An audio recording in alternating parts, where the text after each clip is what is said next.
Γεια σας παιδιά, σήμερα θα σας δείξω ένα άλμπουμ με αυτοκόλλητα που είναι το εξώφυλλο Miracle Tunes.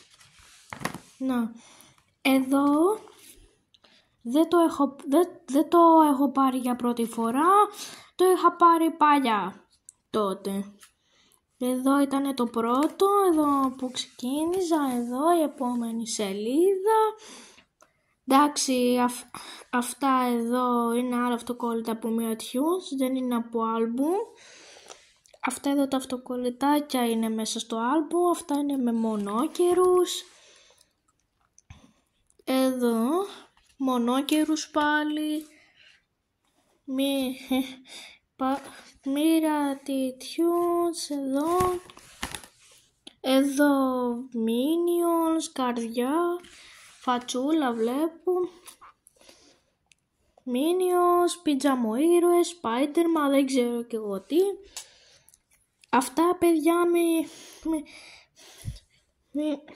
μην τα σχολιάσετε, είναι από ένα βιβλίο από Lego που είχε μέσα αυτοκόλλητα, ένα κορμίτι παιδιά, δεν θέλω να μου πείτε, δεν θέλω να πάρετε χαμπάρι από αυτά. Εδώ πάλι Minions, ένα χταπόδια που βλέπουμε, εδώ είναι η μέση, φατσούλες εδώ. Εντάξει, αυτό εδώ λίγο κάνει φασαρία, αλλά εδώ έχω βάλει ένα συννεφάκι που έβαλα το stop. Ξέρω εγώ.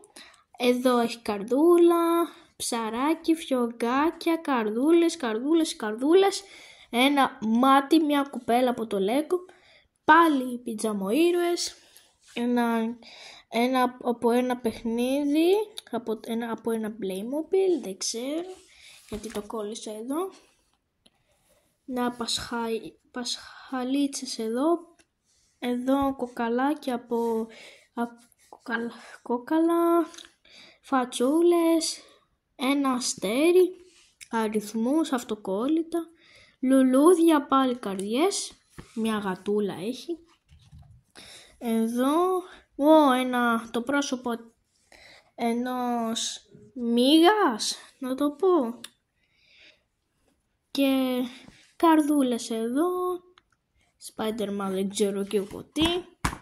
Και αυτή είναι η τελευταία σελίδα που εδώ.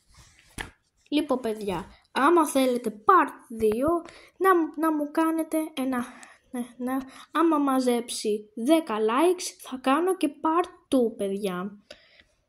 Γι' αυτό thank you for watching.